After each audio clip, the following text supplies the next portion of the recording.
السمندل أو عفريت المية زي ما بيقولوا عليه، ده حيوان برمائي وبيشبه السحلية، لكنه بيعيش في الأماكن الرطبة زي الغابات المطيرة والكهوف. بس اللي بيميز السمندل ده إن هو عنده قدرة خارقة وعجيبة جدا، وهي إنه بيقدر ينتج الأعضاء اللي اتقطعت منه، زي ديله أو رجله أو حتى قلبه أو جزء من مخه.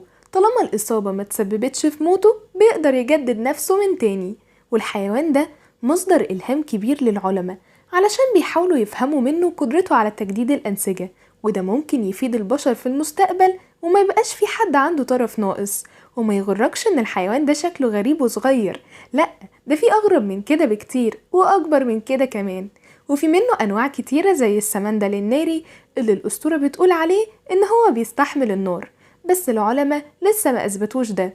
وفي السمندل العملاق الصيني اللي بيوصل طوله لمتر ونص. وفي النهاية ما تنساش تعمل لنا لايك واشتراك علشان يوصلك كل جديد. وبس كده، سلام.